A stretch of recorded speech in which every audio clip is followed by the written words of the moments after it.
Yes, good morning to all of you. देखिए, हमने अभी तक स्पेसिफिक हीट को पढ़ा और स्पेसिफिक हीट कैपेसिटी, या आप इसको स्पेसिफिक हीट या स्पेसिफिक हीट कैपेसिटी दोनों बोल सकते हैं। और इसके बाद हमने पढ़ा था हीट कैपेसिटी के बारे में, तो दोनों में क्या डिफरेंस था वो भी हमने देखा, दोनों की यूनिट्स को भी देखा, कैसे उसको मेजर करते हैं। अब हमें ये सीखना होगा और ये हम कैलोरीमेट्री के अंदर स्टडी करेंगे। लेकिन उससे पहले अभी हम लोग एक छोटा सा टॉपिक डिस्कस करने वाले हैं, दैट इज लेटेंट हीट। ये लेटेंट हीट क्या होती है, इसके बारे में हम डिस्कस करेंगे। देखिए, सबसे पहले जो ये लेटेंट है, इसका जो मीनिंग होता है वो होता है हिडन। लेटेंट का मीनिंग होता है हिडन। तो हिडन हीट के बारे में हम स्टडी करने वाले हैं। अच्छा, इसको लेटेंट हीट या हिडन हीट क्यों बोलते हैं, उसका रीजन आपको पता होना चाहिए। उसका रीजन ये है कि जब भी हम लोग हीट एनर्जी देते हैं तो उससे दो वर्क होते हैं। ये हमने जब चैप्टर स्टार्ट किया था तब मैंने आपको ये एक्सप्लेन किया था। हीट एनर्जी हम जो सप्लाई कर रहे हैं, या तो उससे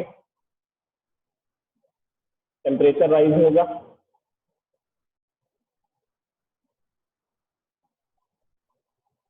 या change of state of substance, या सब्सटेंस की स्टेट में चेंज आएगा। तो हम जो हीट एनर्जी सप्लाई करने वाले हैं, या तो उससे टेम्परेचर राइज होगा या उस सब्सटेंस की स्टेट चेंज होगी। दोनों वर्क एक साथ नहीं हो सकते, दोनों में से एक वर्क होगा। तो अभी तक हमने ये स्टडी कर लिया, हीट एनर्जी देने से टेम्परेचर चेंज होता है, हमने इसको स्टडी कर लिया और इसका फॉर्मूला भी हमने पढ़ लिया, Q is equal to MSC।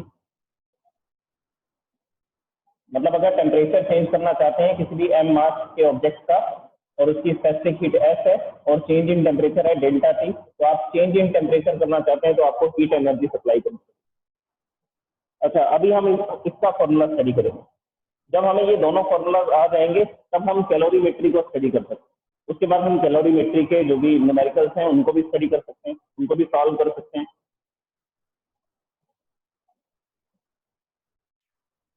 Okay, तो हम लोग लेटेंट हीट के बारे में बात कर रहे थे। Latent heat is the hidden heat. Hidden heat क्यों बोल रहे हैं, तो उसके लिए आप एक एक्सपेरिमेंट देखिए। इसे मैं आपको एक एक्सपेरिमेंट से एक्सप्लेन करूंगा, जिसमें हम ये देखेंगे कि जब स्टेट चेंज होती है तो टेम्परेचर कांस्टेंट रहता है, जब स्टेट चेंज होगी तो टेम्परेचर कांस्टेंट रहेगा। तो एक्सपेरिमेंट देखिए क्या होगा। जैसे कि हमने यहाँ पर एक बीकर लिया, इस बीकर के अंदर हम लोग क्या करेंगे, फ्रेश आइस डाल देंगे। फ्रेश आइस या आइस क्यूब्स डाल सकते हैं। This beaker is having some ice. और इसका टेम्परेचर मेजर करने के लिए हमें क्या करना पड़ेगा, यहाँ पर एक थर्मोमीटर को सस्पेंड करना पड़ेगा, थर्मोमीटर लगाना पड़ेगा इसके अंदर। सबसे पहले इस बीकर को एक स्टैंड के ऊपर रखते हैं, that is tripod stand.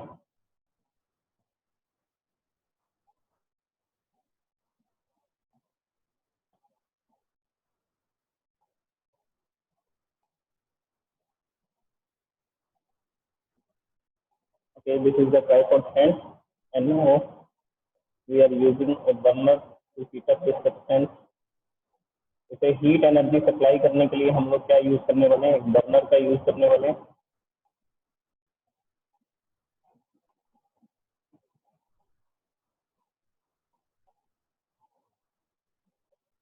And we have to place a thermometer. Thermometer place करने के लिए एक स्टैंड का यूज करेंगे।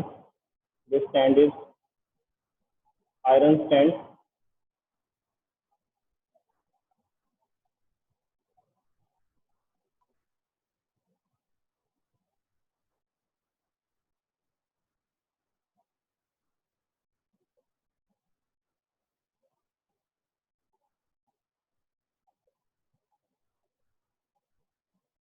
ये एक आयरन स्टैंड है, और इस आयरन स्टैंड पर यहाँ पर क्लैंप लगा होगा। इस क्लैंप की हेल्प से हम लोग क्या करेंगे, थर्मोमीटर को इसमें सस्पेंड करेंगे।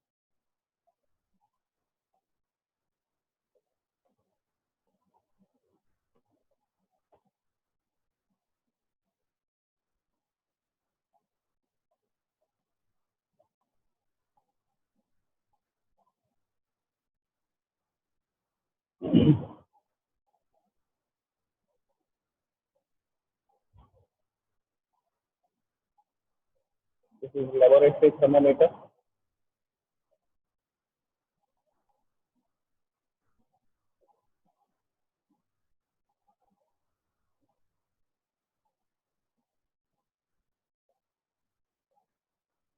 इसके ऊपर रीडिंग होंगी।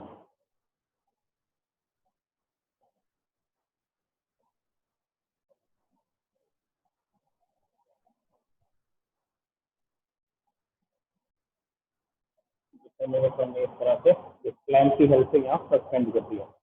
This is a thermometer, this is a beaker, and beaker is having some crushed ice, or you can say that ice cube.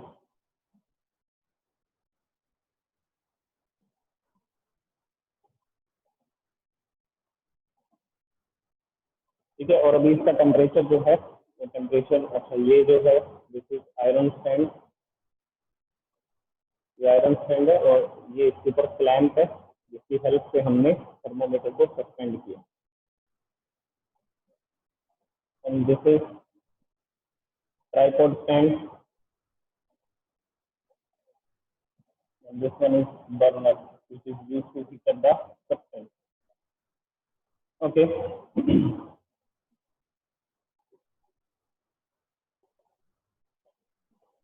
अब देखिए हम लोग सबसे पहले इसका टेम्परेचर नोट करते हैं। थर्मोमीटर से हमारे पास ये जो आइस है, आइस क्यूब्स है, इनका टेम्परेचर नोट करते हैं। टेम्परेचर नोट करने के लिए हम लोग क्या करेंगे, इस थर्मोमीटर का यूज करेंगे और थर्मोमीटर ने हमें रीडिंग दिखाई -5 डिग्री सेल्सियस। थर्मोमीटर ने हमें कितने रीडिंग दिखाई, -5 degree Celsius. This is laboratory thermometer. अब हमने क्या किया, बर्नर को स्टार्ट किया। बर्नर को स्टार्ट करेंगे तो हीट एनर्जी सप्लाई होगी, हीट एनर्जी बीकर में जाएगी, बीकर के अंदर जो आइस क्यूब्स है वो मेल्ट, उसका टेम्परेचर राइज होना स्टार्ट हो जाएगा। मेल्ट नहीं होंगे, मेल्ट कितने डिग्री पर होते हैं, 0 डिग्री सेल्सियस पर। तो अभी इन दोनों में से एक वर्क होगा।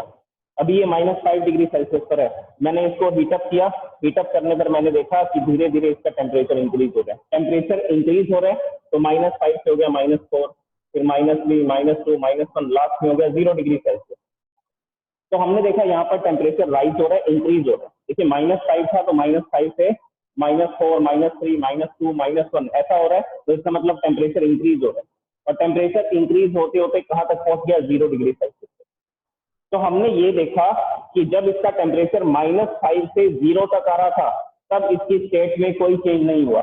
अगर स्टेट में चेंज नहीं हो रहा है तो दूसरा काम हो रहा होगा, टेम्परेचर राइज हो रहा होगा, और हो रहा है ना। -5 से 0 की तरफ टेम्परेचर अगर जा रहा है तो टेम्परेचर राइज हो रहा है, टेम्परेचर इंक्रीज हो रहा है। ओके, अब अगर टेम्परेचर राइज हो रहा था तो उस समय पर स्टेट चेंज नहीं हुई। अब थर्मोमीटर हमें टेम्परेचर बता रहा है 0 डिग्री सेल्सियस। ये थर्मोमीटर पहले -5 बता रहा था, हमने इसको हीट एनर्जी दी, हीट एनर्जी देने से ये गर्म हुआ और इसका टेम्परेचर इंक्रीज हो गया। अब टेम्परेचर इंक्रीज होकर के कितने डिग्री सेल्सियस हो गया, 0 डिग्री सेल्सियस। अब मैं हीट एनर्जी सप्लाई कर रहा हूँ, देख रहा हूँ इसका टेम्परेचर ही नहीं बढ़ रहा। ये टेम्परेचर यहाँ पर आकर के रुक गया, थर्मोमीटर के अंदर कोई चेंजेस नहीं हो रहे, ये 0 डिग्री सेल्सियस बता रहा है। अब मैं हीट एनर्जी सप्लाई कर रहा हूँ। अब मेरे पास क्या एविडेंस है कि मैंने हीट एनर्जी सप्लाई की? तो आंसर है कि मैंने ये बर्नर यूज किया था। इस बर्नर के अंदर यहाँ पर कोई फ्यूल था, फ्यूल केरोसिन ऑयल था। तो ये केरोसिन ऑयल जो था इसकी क्वांटिटी कम होती जा रही है। बर्नर के अंदर जो केरोसिन ऑयल है उसकी क्वांटिटी कम होती जा रही है। इसका मतलब ये है, ये इस बात का एविडेंस है कि केरोसिन ऑयल यहाँ पर बर्न हो रहा है और क्या प्रोड्यूस कर रहा है, हीट एनर्जी प्रोड्यूस कर रहा है, और वो हीट एनर्जी सप्लाई की जा रही है इस आइस को। यहाँ पर बीकर के अंदर जो आइस है उसको सप्लाई की जा रही है ये हीट एनर्जी।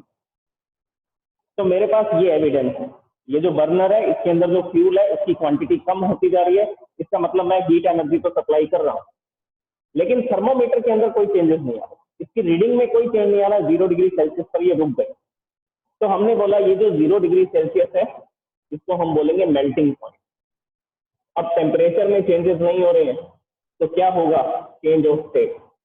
टेम्परेचर चेंज नहीं हो रहा, इसमें कोई इंक्रीमेंट नहीं हो रहा, टेम्परेचर चेंज नहीं हो रहा। ये कैसे पता लग रहा है, थर्मोमीटर रुक गया 0 डिग्री सेल्सियस तक, और जबकि हम लोग हीट एनर्जी दे रहे हैं। अब दूसरा वर्क होगा, टेम्परेचर चेंज नहीं हो रहा तो स्टेट चेंज होगी। अगर स्टेट चेंज होगी तो मैं जो हीट एनर्जी दे रहा हूँ, मैं देख रहा हूँ उससे धीरे धीरे आइस क्या होती जा रही है, मेल्ट होती जा रही है और लिक्विड में कन्वर्ट होती जा रही है, वाटर में कन्वर्ट होती जा रही है। ये आइस यहाँ पर मेल्ट हो रही है और धीरे धीरे किसमें कन्वर्ट हो रही है, ये लिक्विड वाटर में कन्वर्ट हो रही है। टेम्परेचर राइज नहीं हो रहा। और कब तक नहीं होगा टेम्परेचर राइज, जब तक कि ये पूरी आइस कंप्लीटली, ये जो आइस है वो किसमें कन्वर्ट नहीं हो जाएगी, पूरा का पूरा लिक्विड वाटर में कन्वर्ट नहीं हो जाएगी, तब तक इसका टेम्परेचर 0 डिग्री सेल्सियस रहेगा। अब हमने देखा कि ये सारी की सारी आइस क्या हो चुकी है, यहाँ पर मेल्ट हो चुकी है, लेकिन सिर्फ एक छोटा सा पीस इसके अंदर आइस का रहेगा, ये वाला, ये जिसको मैं डार्क कर रहा हूँ, ये आइस का पीस यहाँ पर अभी रह गया। हमने देखा टेम्परेचर अभी भी चेंज नहीं हुआ, टेम्परेचर अभी भी 0 डिग्री सेल्सियस है। तो हम बोल रहे हैं कि थर्मोमीटर इस हीट एनर्जी को डिटेक्ट नहीं कर पा रहा। हम जो बर्नर से हीट एनर्जी सप्लाई कर रहे हैं वो हीट एनर्जी को थर्मोमीटर डिटेक्ट नहीं कर पा रहा, इसीलिए इसका नाम क्या रखा गया, लेटेंट हीट। टेम्परेचर कांस्टेंट है, टेम्परेचर में चेंजेस नहीं आ रहे, थर्मोमीटर इस हीट को डिटेक्ट नहीं कर पा रहा। अब टेम्परेचर फिर कब बढ़ेगा, जब ये लास्ट वाला जो पीस होता था आइस का, ये भी मेल्ट हो जाएगा। तो ये आइस क्यूब जो है वो किसमें कन्वर्ट हो चुके हैं, वो वाटर में कन्वर्ट हो चुके हैं। अब जैसे ही ये वाटर में कन्वर्ट हुआ, टेम्परेचर बढ़ना शुरू हो गया। अभी इसका 0 डिग्री था, फिर 10 degree Celsius, 20 degree Celsius, 30 degree Celsius, ऐसा टेम्परेचर क्या होता जा रहा है, राइज होता जा रहा है। लेकिन जब स्टेट चेंज हो रही थी तब टेम्परेचर कैसा था, तब टेम्परेचर था कांस्टेंट। तब टेम्परेचर कैसा था, temperature is constant when there is a change of state of the substance. जब किसी भी सब्सटेंस की स्टेट चेंज होती है तब टेम्परेचर कांस्टेंट रहता है। ओके, तो ये ऑब्जर्वेशन थी हमारी। अब थर्मोमीटर इस हीट एनर्जी को डिटेक्ट नहीं कर रहा, तो हमने बोला ये हिडन हीट है, इसको डिटेक्ट नहीं कर पा रहा थर्मोमीटर, तो उसी के नाम पर इसका नाम रखा गया लेटेंट हीट, क्योंकि लेटेंट का जो मीनिंग होता है वो होता है हिडन। ओके, अब लेटेंट हीट से क्या होता है, लेटेंट हीट से क्या होता है, सिर्फ स्टेट चेंज होती है। लेटेंट हीट से क्या होगा, सिर्फ सब्सटेंस की स्टेट चेंज होगी, उससे उसका टेम्परेचर राइज नहीं होगा। अब इस एक्सपेरिमेंट को और आगे बढ़ाते हैं। अब मैं हीट एनर्जी अभी भी सप्लाई कर रहा हूँ। अब ये जो आइस क्यूब थी ये मेल्ट हो चुकी है, मेल्ट हो करके ये वाटर में कन्वर्ट हो चुके हैं, दिस इज वाटर। बर्नर अभी भी चल रहा है, बर्नर अभी भी चल रहा है, तो हम देख रहे हैं यहाँ पर टेम्परेचर राइज हो रहा है, टेम्परेचर राइज हो रहा है 0 डिग्री से 10 डिग्री हो गया, 20, 30, 40, 50, 70, 80, 90, फिर हमने देखा 100 डिग्री सेल्सियस पर जाकर के फिर से क्या हो गया, रुक गया, कांस्टेंट हो गया। अब 100 डिग्री सेल्सियस पर जाकर के टेम्परेचर फिर से कांस्टेंट हो गया, कांस्टेंट हो गया, तो इसका मतलब ये है कि अब जो हम हीट एनर्जी दे रहे हैं वो थर्मोमीटर फिर से डिटेक्ट नहीं कर रहा, वो फिर से डिटेक्ट नहीं कर रहा। और ये जो 100 डिग्री सेल्सियस है, हमने इसका नाम रख दिया बॉइलिंग पॉइंट। हमने इसका क्या नाम रख दिया, बॉइलिंग पॉइंट। तो 100 डिग्री सेल्सियस पर ये वाटर किस में कन्वर्ट होगा, ये स्टीम में कन्वर्ट होगा, मतलब कि स्टेट चेंज हो रही है। अगर स्टेट चेंज हो रही है तो टेम्परेचर कांस्टेंट रहेगा, टेम्परेचर में कोई चेंजेस नहीं होंगे, टेम्परेचर राइज नहीं होगा। तो हम लोग फिर से, हमारे पास एविडेंस है कि हमारे बर्नर के अंदर जो फ्यूल था वो कम होता जा रहा है, मतलब कि ये फ्यूल हीट एनर्जी को प्रोड्यूस कर रहा है और वो हीट एनर्जी इस सब्सटेंस को सप्लाई की जा रही है। लेकिन थर्मोमीटर के अंदर कोई चेंजेस नहीं आ रहे, ये 100 डिग्री सेल्सियस पर फिर से स्टिक हो गया, रुक गया। तो हमने बोला कि अब टेम्परेचर चेंज नहीं हो रहा, तो जरूर स्टेट चेंज हो रही होगी और यहाँ पर स्टेट चेंज होगी। और कब तक ऐसा चलेगा, 100 डिग्री सेल्सियस पर कब तक रहेगा ये वाटर, ये तब तक रहेगा जब तक कि ये पूरा का पूरा वाटर किस में कन्वर्ट नहीं हो जाएगा, वेपर में कन्वर्ट नहीं हो जाएगा, मतलब कि स्टीम में कन्वर्ट नहीं हो जाएगा।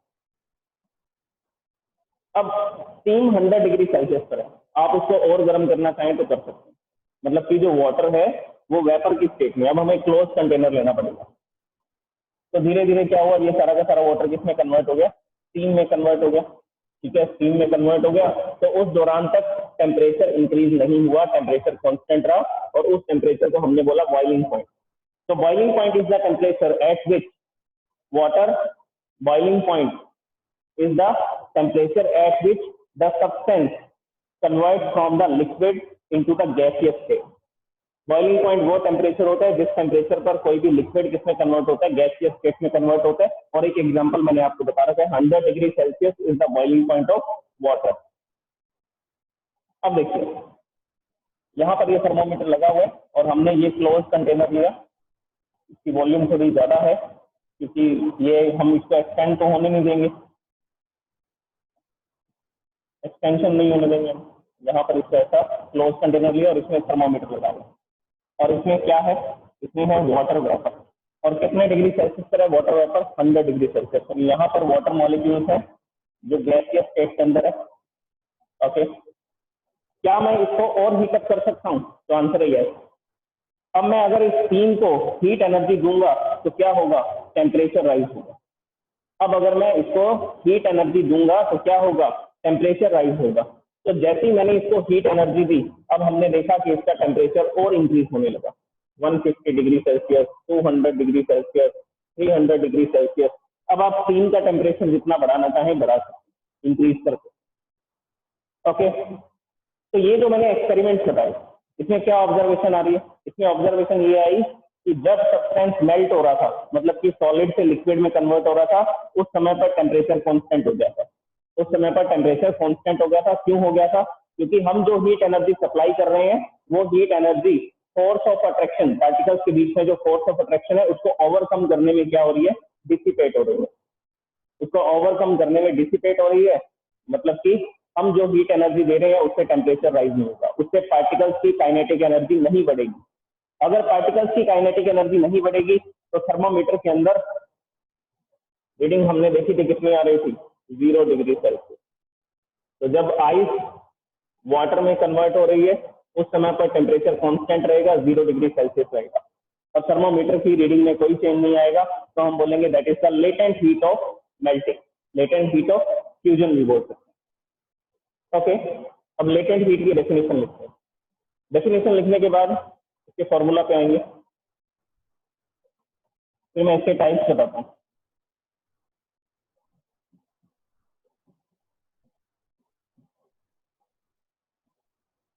Yes, now please you can raise your hand if this experiment is clear to you.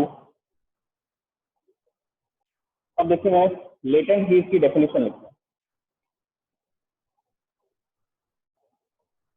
The amount of heat required to change the state of a substance, to change the state of a substance of mass 1 kilogram. The amount of heat required to change the state of a substance of mass 1 kilogram is called its latent heat. Is called its latent heat. ये कह रहा है 1 kilogram substance को, उसकी state को change करने के लिए, 1 किलोग्राम सब्सटेंस लिया, उसकी स्टेट को चेंज करने के लिए जितनी हीट एनर्जी हमें सप्लाई करनी पड़ेगी, मतलब कि उसको मटेरियल को जितनी हीट एनर्जी चाहिए, रिक्वायर्ड है, उसी हीट एनर्जी को क्या बोलते हैं? लेटेंट हीट बोलते हैं। और इसमें इंपॉर्टेंट बात क्या है? During the change of state of substance, during the change of state of the substance, temperature remains constant. Temperature remains constant. During the change of the state of the substance, temperature remains constant. ये कह रहा है जब भी state change होगी तो उस समय पर क्या रहेगा? उस समय पर क्या रहेगा? टेम्परेचर कांस्टेंट होगा। ओके, तो this is the latent heat. अब लेटेंट हीट दो तरह की होगी। लेटेंट हीट 2 टाइप्स की होगी। वो कौन कौन से टाइप होंगे? तो देखिए, latent heat of fusion and latent heat of vaporisation.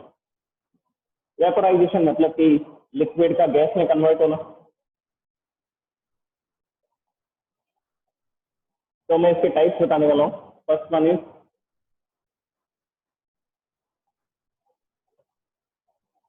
Latent heat of fusion. Fusion मतलब कि melting. Latent heat of fusion कहां पर काम आएगी? जब एक सॉलिड किसमें कन्वर्ट होगा? लिक्विड में कन्वर्ट होगा, तब ये हीट एनर्जी हमें सप्लाई करनी पड़ेगी। अच्छा, इसका अपोजिट भी हो सकता है। जब एक लिक्विड सॉलिड में कन्वर्ट होगा तो वो इतनी हीट एनर्जी को रिलीज कर देगा। ठीक है, जैसे मान लीजिए मेरे पास वाटर था, 1 किलोग्राम वाटर था, और 1 किलोग्राम वाटर को मुझे आइस में कन्वर्ट करना है। तो मैं क्या करूंगा? उस 1 किलोग्राम ऑफ वाटर को रेफ्रिजरेटर में रख दूंगा। अब रेफ्रिजरेटर क्या करेगा, वाटर की हीट एनर्जी को एब्जॉर्ब करेगा। तो वाटर अपनी हीट एनर्जी रिलीज करने वाला है, वो अपनी हीट एनर्जी को देने वाला है, डोनेट करने वाला है। तो अगर वो अपनी हीट एनर्जी को डोनेट कर देगा तो धीरे धीरे उसकी हीट एनर्जी कम होती जाएगी और वो लिक्विड से कौन सी स्टेट में कन्वर्ट हो जाएगा, वो सॉलिड स्टेट में कन्वर्ट हो जाएगा। अच्छा, ये कन्वर्शन हम डिस्कस कर चुके हैं आई थिंक। जैसे कि ये सॉलिड है, ये मैं एक स्ट्रक्चर बना रहा हूँ सिंपल सी, जिसमें मैं ये बताना चाह रहा हूँ कि ये सॉलिड के पार्टिकल्स हैं जो अपनी ही जगह पर हैं और फिर क्या कर रहे हैं, वाइब्रेशनल मोशन करते हैं। तो जब मैं इसको हीटअप करता हूँ तो क्या होगा, हीटअप करने पर इसका टेम्परेचर राइज होगा। टेम्परेचर क्यों राइज होगा, क्योंकि इनका वाइब्रेशनल मोशन इंक्रीज हो जाएगा, इनका वाइब्रेशनल मोशन इंक्रीज हो जाएगा। ये अपनी जगह पर क्या कर रहे हैं, ऐसा वाइब्रेट कर रहे हैं। ओके, तो जब मैं हीट एनर्जी देता हूँ इनका वाइब्रेशनल मोशन इंक्रीज होता है, मतलब कि इनकी काइनेटिक एनर्जी इंक्रीज होती है। अगर काइनेटिक एनर्जी इंक्रीज होती है तो इनका टेम्परेचर इंक्रीज होता है। ये जो सॉलिड था इसका टेम्परेचर क्या होगा, इंक्रीज होगा। लेकिन जब स्टेट चेंज होगी तो क्या होगा, जब स्टेट चेंज होगी तो इन पार्टिकल्स के बीच में जो फोर्स ऑफ अट्रैक्शन है वो फोर्स ऑफ अट्रैक्शन कम होना शुरू हो जाएगा।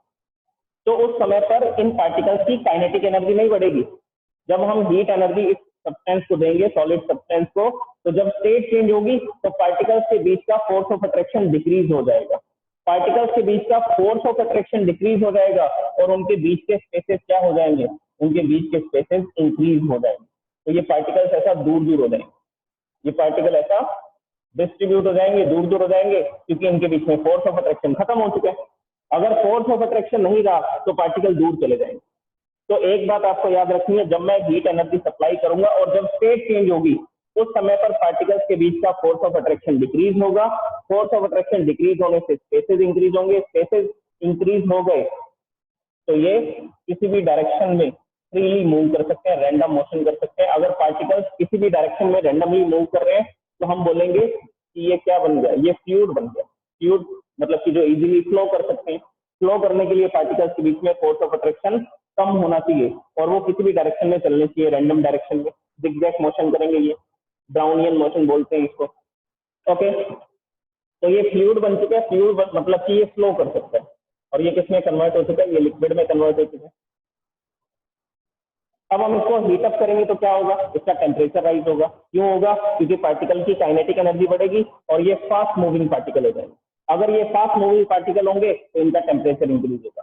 फिर से एक ऐसी स्टेट आएगी जब ये लिक्विड से किसमें कन्वर्ट होंगे, ये गैस में कन्वर्ट होंगे, पार्टिकल और दूर दूर हो जाएंगे और ये फ्रीली किसी भी डायरेक्शन में क्या करेंगे, मोशन करेंगे।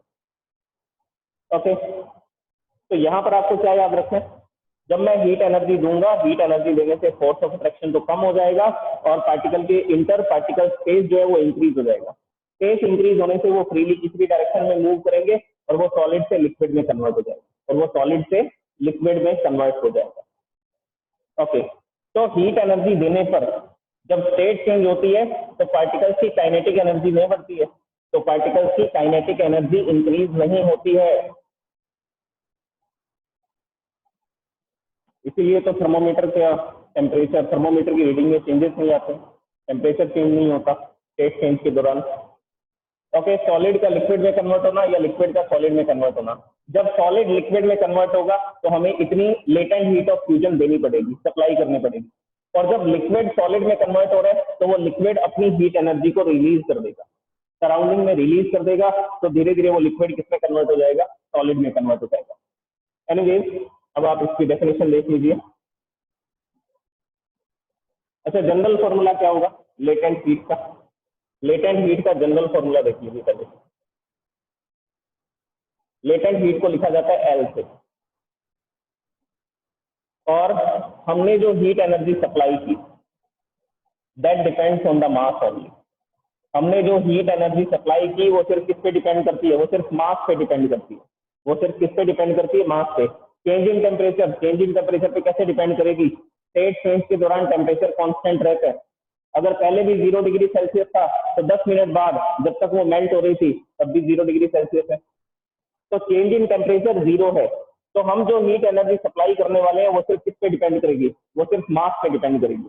और ये प्रोपोर्शनेट के सिंबल को हटाएंगे, यहाँ पर एक कांस्टेंट लगा देंगे और उस कांस्टेंट को बोलेंगे latent heat of the substance, और उस कांस्टेंट को क्या बोलेंगे, latent heat of the substance. अच्छा, यहाँ से लेटेंट हीट का फॉर्मूला क्या बनेगा, यहाँ से लेटेंट हीट का फॉर्मूला देखिए, m यहाँ पर मल्टीप्लाई में इधर आएगा तो डिवाइड में आ जाएगा, तो इसका फॉर्मूला बनेगा latent heat L is equal to the heat supply to the substance divide by mass. यहाँ से आप डेफिनेशन बोल सकते हैं, डेफिनेशन में मैंने लिखा था 1 किलोग्राम सब्सटेंस का 1 किलोग्राम सब्सटेंस को सॉलिड से लिक्विड में कन्वर्ट करने के लिए जितनी हीट एनर्जी देनी पड़ेगी उसको लेटेंट हीट बोलते हैं। यूनिट क्या बनेगी? Q is the heat energy. Heat energy is measured in the joule and mass in the kilogram. So the unit is joule per kilogram. Latent heat की unit क्या होती है? Joule per kilogram. अब मैं इसकी definition लिखता हूँ, latent heat of fusion, the heat required to convert 1 kilogram of solid into liquid is called latent heat of fusion. 1 kilogram solid को लिक्विड में कन्वर्ट करने के लिए जितनी हीट एनर्जी हमें सप्लाई करनी पड़ेगी उस हीट एनर्जी को बोलते हैं latent heat of fusion. Okay, और लेटेंट हीट ऑफ फ्यूजन को लिखेंगे L F से। L is the symbol of latent heat and F is written for the fusion melting. अब LF latent heat of fusion, इसका formula क्या बनेगा? जो भी हीट एनर्जी हमने सप्लाई की divide by mass of the substance, divide by mass of the substance. अब second देखिए, latent heat of vaporisation, latent heat of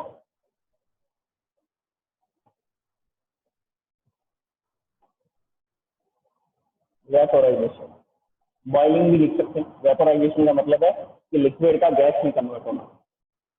अच्छा, इसकी डेफिनेशन भी यही होगी, the heat required to convert 1 kilogram liquid 1 kilogram liquid into gas. किसी भी 1 kilogram liquid को गैस में कन्वर्ट करने के लिए जितनी हीट की जरूरत पड़ेगी उसको बोलेंगे latent heat of vaporisation. The heat energy required to convert 1 kilogram of liquid substance into gas is called latent heat of vaporization. इसका फॉर्मूला क्या बनेगा? इसको लिखेंगे LV से, L for latent, V for vaporization. Latent heat of vaporization is equal to Q upon M. Formula तो same है, formula तो same है, लेकिन मेल्टिंग में अलग हीट एनर्जी सप्लाई होती है और वेपोराइजेशन में अलग हीट एनर्जी सप्लाई होती है।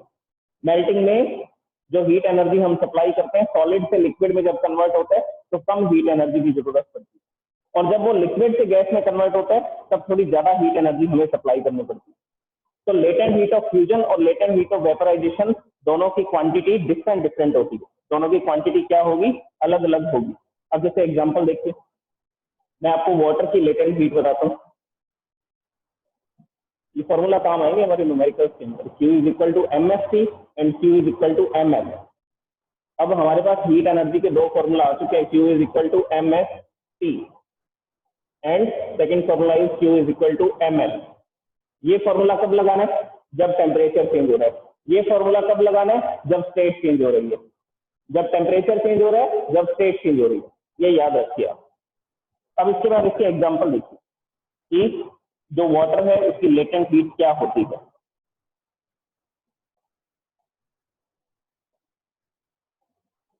Latent heat of fusion, latent heat of fusion of water, water या आप आइस लिख सकते हैं। Latent heat of fusion of ice 3.34 into 10 to the power 5 joule per kilogram. इसकी यूनिट क्या थी? Joule per kilogram.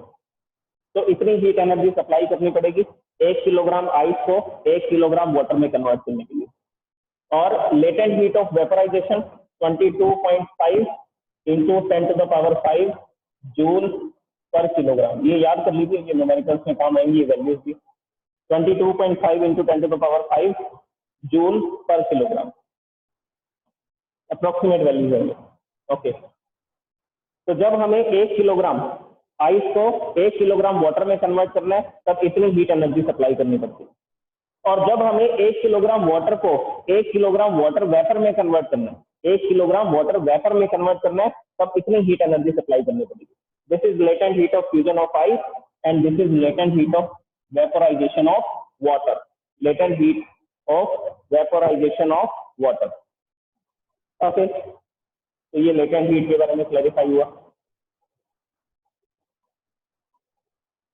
इसके बाद अब हम स्टडी कर सकते हैं कैलोरीमेट्री को, लेकिन इससे पहले इसके न्यूमेरिकल्स देखने पड़ेंगे हमें। तो पहले मैं लेटेंट हीट के आपको कुछ न्यूमेरिकल्स करवाऊंगा। ऐसे न्यूमेरिकल करवाऊंगा जिसमें ये फॉर्मूला भी काम आएगा चेंज इन टेम्परेचर वाला, और ये फॉर्मूला भी काम आएगा चेंज इन स्टेट वाला। तो change in temperature, change in state, अब इन दोनों के न्यूमेरिकल्स हम लोग देखेंगे नेक्स्ट क्लास में। Okay, thank you so much.